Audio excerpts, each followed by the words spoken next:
제가 한 6개월 전쯤인 것 같은데 살을 빼보겠다고, 운동을 해서 살을 빼보겠다고, 다이어트를 해야 되겠다 다짐을 하고 필요한 걸 보니까 운동화가 하나 필요했어요. 러닝화를 하나 사야 되겠다. 근데 뭐 비싼 거 살 형편이나 마음은 없고, 그래서 인터넷을 뒤져서 아주 저렴한 운동화를 하나 샀어요. 러닝화를 사본 운동을 목적으로 러닝화를 사본 제가 뭘 안 사요. 그래서 사본 적이 없어서 겁이 나기도 했고, 인터넷으로 사니까 물건을 안 보고 사는 거라서 저렴한 걸 샀는데 생각보다 좋은 거예요. 생각보다 제 발에 맞아요. 또 디자인이나 이런 걸 떠나서 제가 발 볼이 좀 높고 등이 발은 좀 작은데 하여튼 좀 사람마다 이 성향이 이 생김새가 다르잖아요.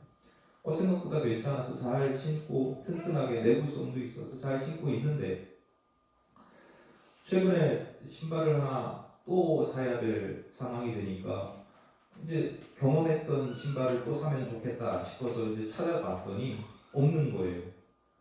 그러니까 이게 옛날에 생산된 거라 재고가 이제 다 팔려 나가서 제 신발 사이즈는 없고, 여성용 230, 40 이런 거는 더 싸게 이제 남아 있는데 재고가 없어요. 그래서 이게 안 되나 보다. 그리고 포기하려다가 그래도 혹시 모르겠다 하고 또 뒤져봤더니 어렵사리 찾아냈는데 색상은 다른데 사이즈가 있는 게 몇 개, 재고가 몇 개 남아 있는 거예요. 저 울산인가 어디. 그래서 좋다. 그리고 이제 그거를 제가 쇼핑몰 아이디가 없거든요. 그래서 제 아내에게 부탁을 해서 어디에 있더라, 요거를 요 가격에 팔더라, 그러니까 좀 나 대신 사달라 부탁을 해서 샀어요.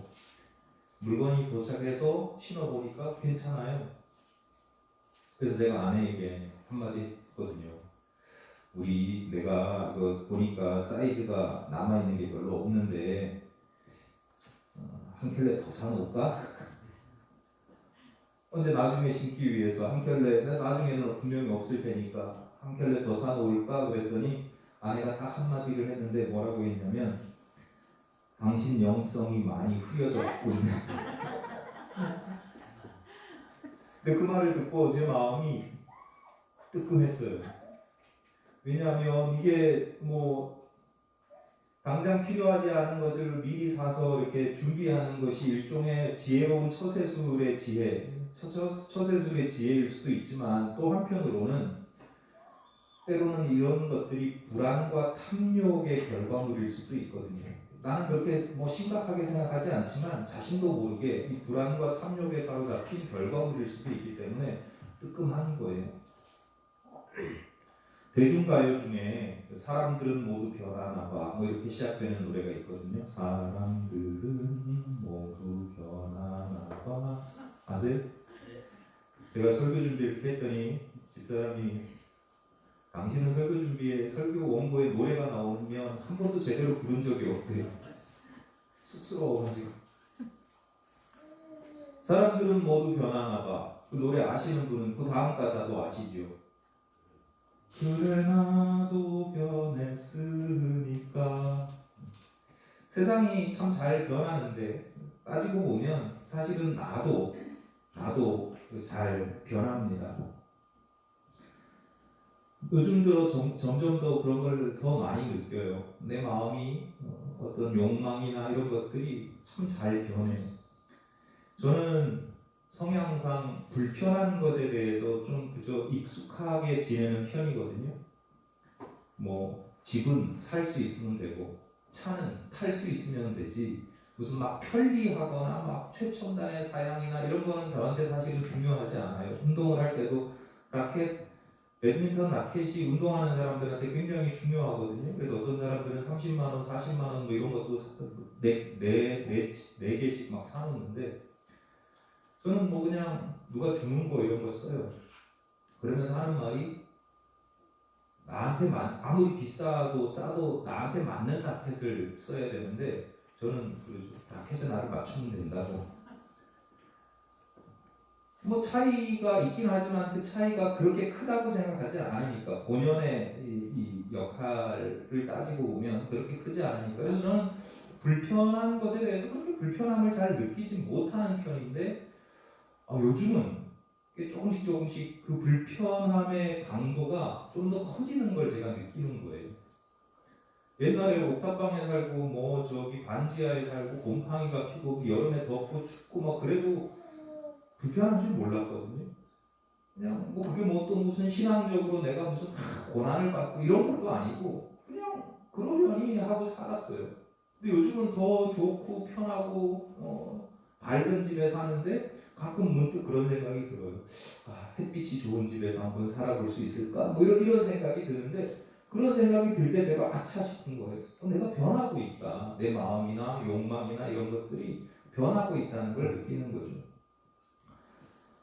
세상이 변해가는 건 좀 불편하고 좀 짜증나고 뭐 이럴 수 있지만, 내 마음이 변하고 내가 변해가는 내 모습을 볼 때 조금은 두려운 마음이 들 때도 있고 염려되는 마음이 드는 것은 뭐 인지상정인데, 대부분의 경우는 그런 변하는 내 모습을 보면서 그러려니 합니다. 왜냐하면 사람이 변한다는 것도, 세상이 변한다는 것도 사실은 자연스러운 현상 중에 하나이기 때문에 그렇습니다.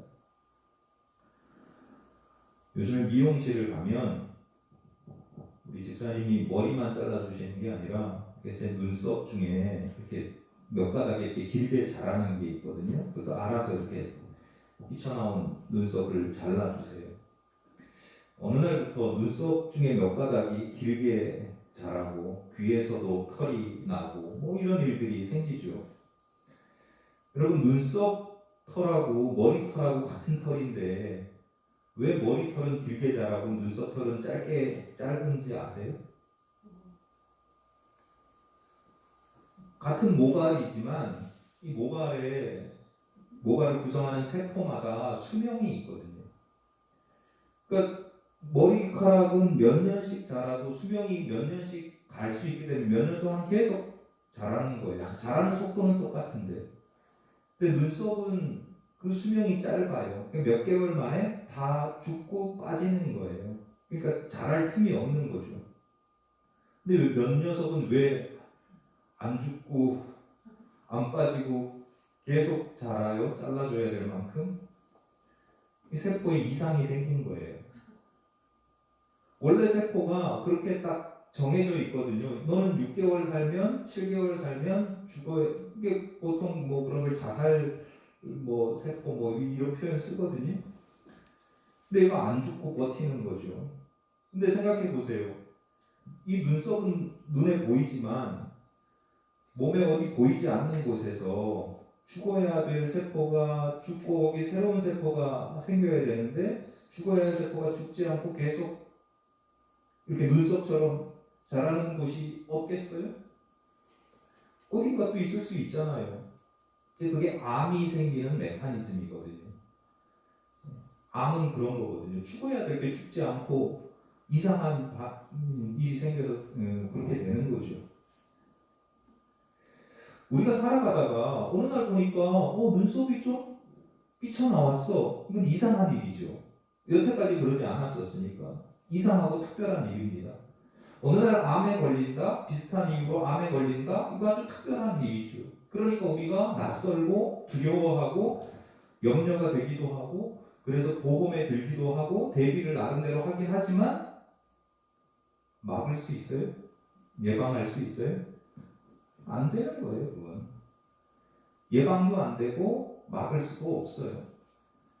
늙지 않을 수도 없고 병들지 않을 수도 없고 죽지 않을 수도 없지요.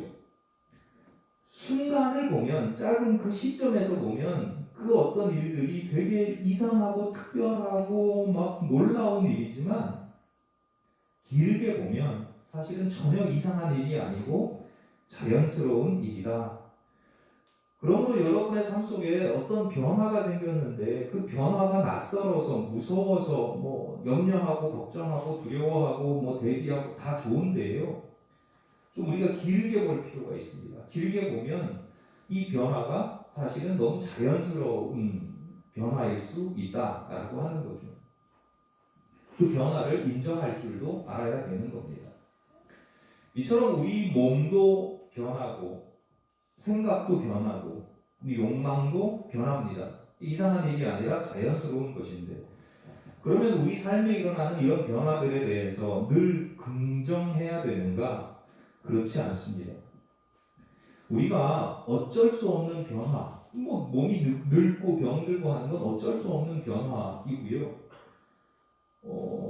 심지어 변화를 추구해야 하는 변화도 있죠. 하지만 때로는 변하지 않아야 되는 경우도 있다. 변하는 게 자연스러운 경우도 있고 변화를 추구해야 되는 경우도 있지만 어떤 경우에는 절대 변하지 말아야 되는 것도 있다라고 하는 거예요. 오래전에 히트한 그 광고 중에 그 유행했던 카피가 하나 있는데, 사랑은 움직이는 거야. 기억을 하시나요? 지금까지도 이렇게 기억되고 가끔 인용될 정도로 히트를 쳤어요. 광고 내용이 그런 거예요. 여자친구가 다른 남자랑 데이트하는 걸 남자친구가 목격을 해요. 그리고 이제 여자친구를 붙들고 항의를 하죠. 너 어떻게 그럴 수 있어? 그랬더니 여자친구가 하는 말이 사람은 움직이는 거야. 이렇게 이야기를 하는 거예요. 사실 이 광고가 카피가 히트를 쳤다라고 하는 것은 많은 사람들이 그 카피에 공감했다는 것이고, 그 공감한 많은 사람들은 주로 젊은 세대들이죠. 아마 핸드폰, 휴대전화 광고였을 텐데. 근데 기성세대들은 그 당시만 해도 기성세대들은 순결과 지조를 중요하게 생각을 했기 때문에 젊은 세대들에게 순결과 지조를 강요했다면 그 강요받던 세대가 느끼는 내면적인 욕망이 있는 겁니다. 난 딴 사람도 만나고 싶고, 그걸 솔직하게 표현한 거죠. 그걸 다 감추고 있었는데 그걸 솔직하게 표현하는 겁니다. 그 솔직한 표현이 히트를 쳤지만 제 주변에서 지금까지 그런 식으로 헤어지는 연인을 본 적은 거의 없습니다. 너랑 헤어질 거야. 우리 헤어지자. 이렇게 이야기할 때 사랑은 변하는 거야. 그렇게 이야기하면서 헤어지는 사람을 본 적이 거의 없고요. 또 그렇게 이야기한다, 그런 경우가 있다고 하더라도 그게 쿨하다고 인정받지 못합니다. 그렇게 이야기하는 건 이상한 사람이죠. 사람은 변하는 거야. 그래서 난 딴 남자 만날 거야. 너 이제 지겨워. 이렇게 이야기하는 사람은 이상한 사람이죠. 왜냐하면 사랑이라고 하는 감정, 사랑이 가지고 있는 감정이라고 하는 것이 사랑에서 굉장히 많은 부분, 중요한 부분을 차지하고 있고, 대부분의 사랑은 감정에서 출발하기 때문에 감정이 중요합니다. 그래서 그 사랑의 요소 중에 감정이라고 하는 부분이 변할 수 있습니다. 하지만 감정만이 사랑은 아닌 거죠. 좀 과격하게 극단적으로 표현하면 이런 겁니다. 이 사람 보고 헐떡대고 저 사람 보고 껄떡대는 걸 저 사람은 사랑에 빠졌어 이렇게 이야기하지 않거든요. 이 사람은 아주 본능에 충실하다 이렇게 이야기를 하죠. 사랑이라고 포장할 수는 있어도 그런 것을 사랑이라고 하진 않습니다.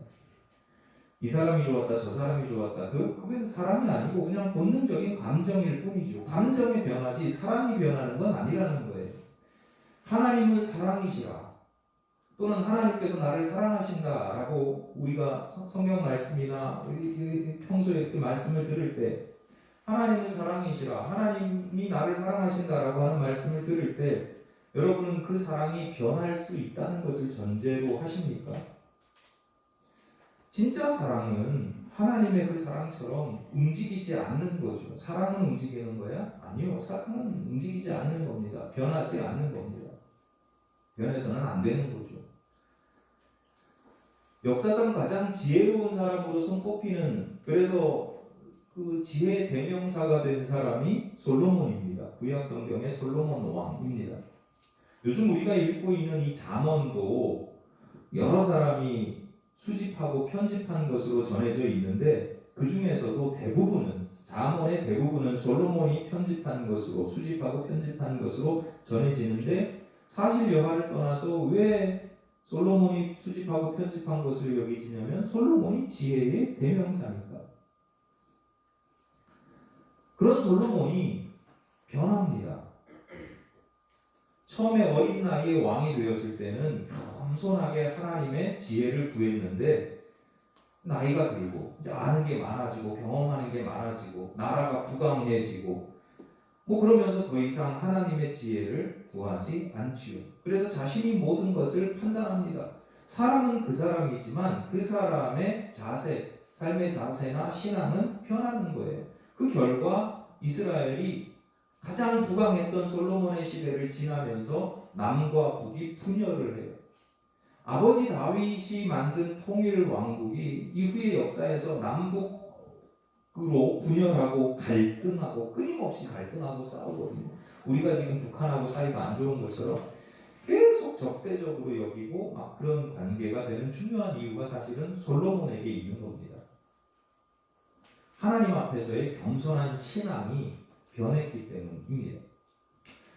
신앙의 형태는 달라질 수 있습니다. 예컨대 우리가 코로나19라고 하는 시대를 지나면서 예배의 형식이 달라지고 선교의 방식이 달라질 수 있어요.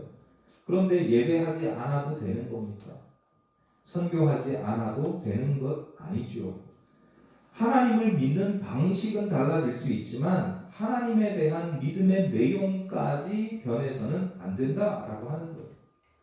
솔로몬이 왕정 초기에 자기가 왕이 된 초기의 상황하고 왕이 되고 나서 20년, 30년이 지나서의 상황이 달라질 수 있죠. 그래서 하나님을 믿는 방식이 달라질 수 있습니다. 하나님을 섬기는 방식이 달라질 수 있어요. 하지만 하나님 앞에 겸손히 지혜를 구하는 그 신앙이 달라져서는 안 되는 것이다 라고 하는 겁니다. 이런 사람들 많습니다. 이스라엘의 초대왕 사울도 그렇죠. 왕이 되기 전에는 참 겸손한 사람이었는데 왕이 되고 나서는 시간이 지나면서 교만한 왕이 돼요. 왕이 되기 전에는 자신이 왕이 되기에는 그 자리가 합당치 않다고 하던 사람이었는데 왕이 된 다음에는 그 자리를 지키기 위해서 수단과 방법을 가리지 않게 되는 거죠. 그 사람이 변한 겁니다.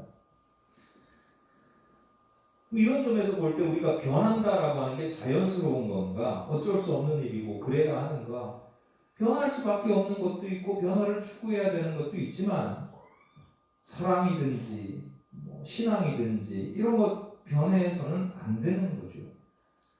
변해야 하는 것들이 있고 변할 수밖에 없는 것들도 있지만 변하지 않아야 하는 것들이 있습니다. 사랑도 신앙도 사람의 마음가짐도 함부로 변해서는 안 됩니다. 그러므로 지혜로운 사람들은 변해야 할 것과 변하지 말아야 할 것을 분별할 수 있어야 합니다. 지난주에 지혜라는 게 결국 뭐냐? 잘 사는 방법, 잘 살게 하는 방법이다 이렇게 말씀을 드렸어요. 잘 산다는 게 잘 먹고 잘 사는 게 아니라 제대로 사는 것. 그리고 한 3주 전에는 농구의 피벗 플레이를 제가 예로 들기도 했습니다. 피벗 플레이가 뭐야? 한쪽 발은 고정시키고 한쪽 발은 끊임없이 변화를 추구하는 것이거든요. 그게 세상을 잘 살아갈 수 있는 방법 중에 하나인데 그런 문제가 생기죠. 그럼 어떤 발을 고정을 시키고 어떤 발을 변화를 추구해야 되느냐라고 하는 거예요. 고정해야 되는 게 무엇이고 그러니까 지켜야 되는 게 무엇이고 막 변화를 추구해야 되는 게 무엇인가를 분별할 수 있어야 되죠. 오늘 본문의 말씀이 그에 대한 해답을 한 가지 해답을 알려주는데 23절 우리가 잘 아는 23절입니다. 모든 지킬 만한 것 중에 더욱 네 마음을 지키라. 생명의 근원이 이에서 남이니라. 절대로 변하지 말아야 되는 것, 지켜야 되는 게 있다는 거예요. 한두 개가 아니라 여러 개예요. 근데 그 중에 최고는 뭐냐면 네 마음이다 라고 이야기하는 거예요. 마음을 지켜야 된다. 근데 여러분 마음을 지키기가 쉬워요? 사실 무언가를 지킨다는 것 자체가 사실은 굉장히 어렵습니다. 이세민이 당나라를 세우고 물론 그 아버지가 초대 왕이긴 하지만 실제적으로 당태종이 된 당나라를 세운 이세민이 당태종이 측근의 신하 가까이 둔 신하 중에 이제 위징이라고 하는 신하가 있는데 그 위징에게 묻거든요. 나라를 세우는 것이 어렵냐, 나라를 지키는 것이 어렵냐 이렇게 물어요. 위징이 바른 말, 이 빠른 소리 하는 신하거든요. 그래가지고 왕이 몇 번이나 죽여 이렇게 얘기했다가 이제 끌려나가면 됐다 이러던 사람이니까 이 위증이 왕이 이런 이야기할 때 나라를 세우는 게 힘드냐 지키는 게 힘드냐라고 물었을 때는 무슨 답을 원한 거예요? 자기도 나라를 세웠잖아요. 나라를 세운 당신이 대단합니다. 아마 아첨의 소리를 듣고 싶었을 겁니다. 다른 신하들 앞에서 우리 황제가 대단하다고 하는 소리를 듣고 싶었을 텐데 위증이 딴소리 하거든요. 창업이 수성난.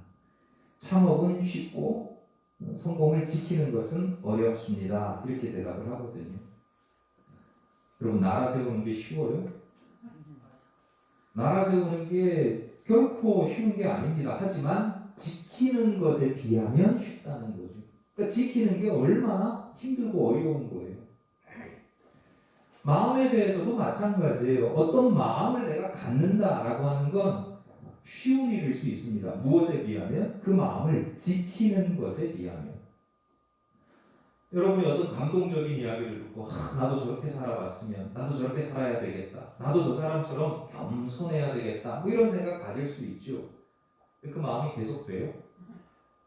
그 마음을 갖는 거하고 지키는 거하고 지키는 게 훨씬 어려운 거예요. 설교 말씀 듣고 그래 내가 이제 앞으로는 하나님께서 기뻐하시는 하나님의 사명을 감당하는 일꾼으로 살아갈 거야.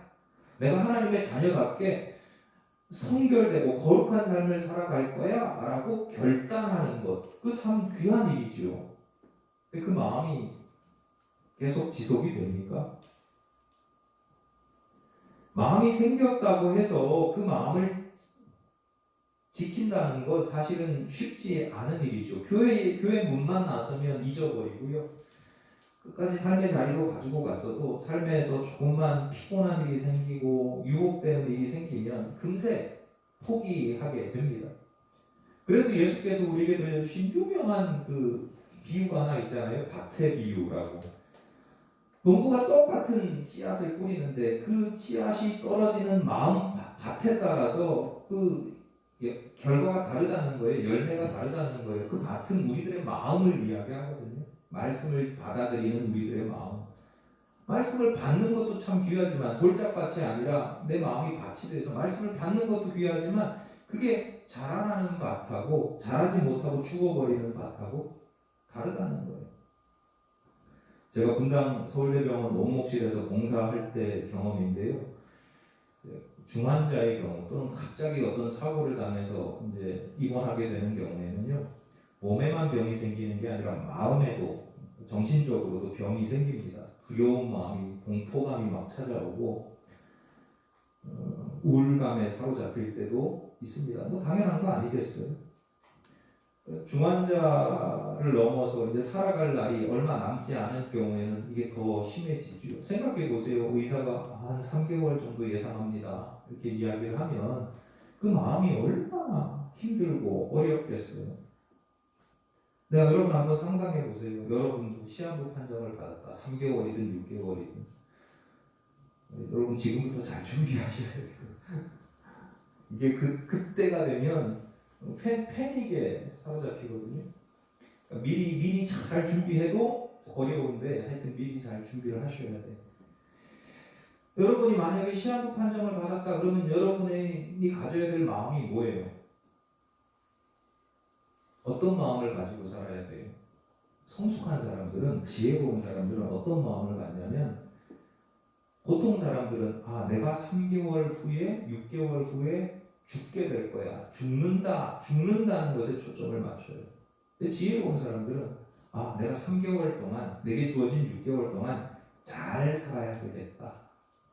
그래, 내가 잘 살아야지. 남은 기간 동안 내게 남겨진 이 시간 동안 내가 잘 살아야 되겠다. 그동안 내가 잘못 살아왔던 게 있다면 분노와 불평과 미움과 시기와 질투와 이런 것에 사로잡혀서 살았다면 이제 내가 감사하면서 살고 용서하면서 살고 다 이제 화해하면서 그렇게 살아야 되겠다. 굉장히 귀한 마음이잖아요. 제가 병원에서 실제로 그런 마음을 가지고 있는 분들을 보거든요. 이제 3개월, 6개월 남았는데 자기는 전도를 해야 되겠대요. 그러면서 주변 사람들에게, 만나는 사람들에게, 의사나 뭐 간호사나 이런 사람들에게 되게 잘 해줘요. 그럼 그 이유가 뭐냐면 믿는 사람들이 이런 모습을 보여야 저 사람도 그 마음이 얼마나 귀해요. 근데 그게 쉬워요? 그건 참 대단한 거예요. 그게 감사하면서 살겠다고, 용서하면서 살겠다고, 회개하면서 살겠다고 다짐하지만 수시로 두려움과 우울감과 원망과 불평과 짜증과 분노의 감정이 수시로 찾아오거든요. 그래서 지금껏 옆에서 정성껏 자신을 간호하고 있던 가장 사랑하는 가족들에게 상처 주는 말들을 하게 되는 거예요. 왜? 마음을 지키지 못하니까 마음에 없는 소리를 하게 되고, 그래서 다른 사람의 마음에 상처를 주게 되는 거죠. 여러분, 무언가를 지킨다라고 하는 건요, 결코 쉬운 일이 아닙니다. 누군가가 그 무엇이 되었든 잘 지키고 있으면 그 사람은 굉장히 인정해줘야 되는 거예요. 얼마 전에 이탈리아에서 케이블카가 떨어지는 추락하는 사고가 났어요. 안에 있던 십수명의 사람들이 다 죽었는데, 안타까운 건 그 중에 어느 일가족도 있었어요. 할아버지, 아버지, 아들 다 있었는데 딱 한 애가 살아났어요. 어린 아이가 하나, 어린 5살짜리 아이가 살았는데 심한 골절상을 입어서 중환자실에 있긴 했지만 다 죽었는데 걔 하나만 살아났어요. 그 살아난 이유가 뭐냐면 그 아버지가 얘를 품에 품은 거예요. 얘를 살리겠다고. 추락하는 그 케이블카 안에서 자기 목숨을 잃고 아들은 그 충격을 자기 몸으로 완화시킨 거죠. 내 아들의 목숨을 지킨다. 무엇을 지킨다라고 하는 건 저절로 되는 게 아니고요. 때로는 어마어마한 대가를 치러야 하고, 때로는 자연스럽게 찾아오는 감정들을 뭐 어쩔 수 없어 이게 아니라 극복해야 되는 거죠.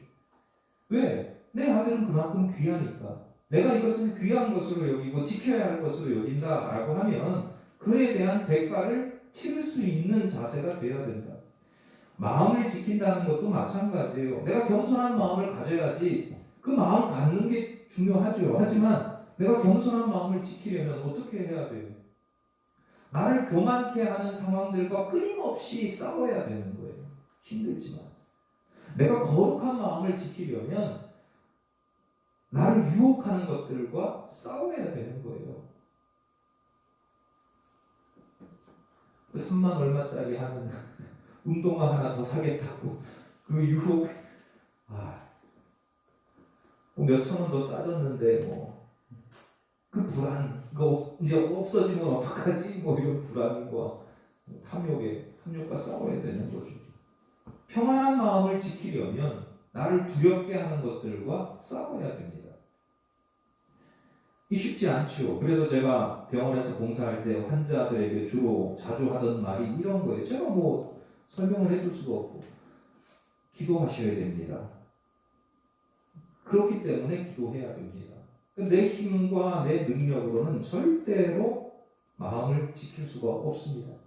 하나님께서 도와주셔야 되고 하나님께서 그 마음을 붙들어 주셔야 합니다.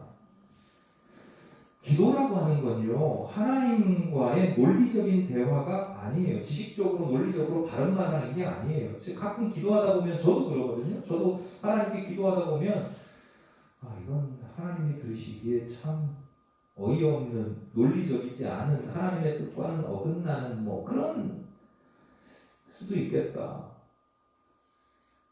그런 생각이 들기도 하죠. 근데 기도는요, 하나님과 그렇게 논리적으로 따지고 이렇게 대화하는 게 아닙니다.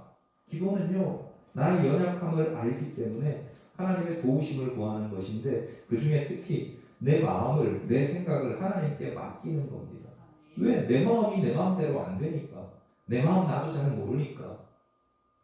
하나님께 내 마음이나 내 삶이나 내 생각이나 이런 것들 하나님께 맡겨드리는 거예요. 하나님 이렇게 하라고 하시면 하나님 제가 도무지 아무리 따져도 하나님 말씀 맞는데 제가 그렇게 못하겠어요. 하나님께 맡기고 믿고 맡기고 하나님 뜻대로 내가 살겠습니다. 맡기는 게 이게 기도인데 기도 그렇게 하기도 쉽지 않지만 그런 기도라는 게 사실은 믿음이 있어야 되는 것인데 그냥 보통 믿음이 아니라 대단한 내공이 있어야 되는 거죠. 그러니까 우리가 마음을 지키는 사람들은요, 믿음이 참 좋은 사람들이고 하나님께 그걸 맡길 줄 아는 그런 사람들이 마음을 결국은 잘 지켜내고 그래서 평안하고 담대하게 살아갈 수 있는 겁니다. 한 가지만 더 말씀을 드리면 23절 후반부에서 이런 말씀이 있습니다. 우리가 무엇보다도 마음을 지켜야 하는 이유를 생명의 근원이 이에서 남이니라 이렇게 말씀합니다. 표현이 복잡하고 어려운데요. 여러 가지 의미로 해석할 수 있지만 그 중에 하나는 쉽게 말씀드리면 그게 살아있는 모습이다 라고 하는 거예요. 우리가 흔히 그런 말 하거든요. 아유, 이건 살아도 살아있는 게 아니야 이런 이야기 하거든요. 마음을 지키지 못하면 그건 살아있는 게 아니라는 거예요. 살아도 살아있는 게 아니라는 거예요. 힘들지만 어렵지만 그래도 마음을 지키면 그게 진짜로 살아있는 거다. 세상을 살아가는 거다 라고 이야기하는 겁니다. 우리 마음이 본능과 감정과 이해관계가 막 이끄는 대로 막 수시로 변절하면서 그냥 이게 세상을 잘 살아가는 방법이야 그러면서 이때는 이렇게 살아가고 저때는 저렇게 살아가고 이 사람에게 아부하고 저 사람에게 붙었다. 그렇게 변절하는 것이 과연 잘 사는 거냐를 떠나서 아예 살아있는 게 아니라는 거예요. 죽은 거나 마찬가지라는 겁니다. 거룩한 가치와 의미 있고 복된 마음을 지키면서 살아가는 것이 진짜로 살아있는 모습이라고 하는 거죠. 내가 3개월 시한부 판정을 받았는데 그 3개월 시한부 인생을 살면서 두려움과 원망과 짜증과 분노의 그 불안 이런 감정에 사로잡혀서 살아가는 건 그 3개월을 살아가는 게 아니라 사실은 이미 판정받는 순간 죽은 거나 마찬가지라는 거예요. 우리 인생도 3개월, 6개월 이런 건 아니지만 알 수는 없지만 정해진 시간이 있잖아요. 시한부 인생이란 말이에요. 영원한 사람, 영원히 살 수 있는 사람은 없어요. 알 수는 없지만 정해진 시간이 있어요. 그 시간들을 잘 살아가는 사람들이 있는가 하면 이미 죽어버린 사람도 있다. 80세, 100세까지 살아간다고 하지만 이미 60세에 죽어버린 사람도 있고 80세, 70세, 80세 살아도 그 시간까지 잘 살아가는 사람들이 있다. 잘 살아가지 못하고 일찍 죽는 건 거룩하고 복되고 건강한 마음을 지키지 못하는 경우인 겁니다. 유혹과 고난 가운데, 공포와 탐욕 가운데 쉽게 변절하는 경우입니다. 여러분 다시 말씀드립니다. 세상을 잘 살아가는 중요한 지혜 중에 하나는 지켜야 할 것들을 분별하고 그 중에 지켜야 할 마음을 잘 지키는 겁니다. 그것을 지키기 위해서 힘써 싸우는 것인데 이건 무슨 육적인 싸움이 아니라 영적인 싸움이기 때문에 하나님께 그 마음을 맡기고 하나님께서 그 마음을 지켜주시기를 기도하는 것입니다. 겸손한 마음으로 여러분 하나님의 도우심을 구하실 때에 하나님께서 여러분의 마음을 잘 지켜주셔서 여러분의 생명이 하나님 안에서 복되게 날마다 복되게 살아가시기를 간절히 바랍니다. 기도하시겠습니다.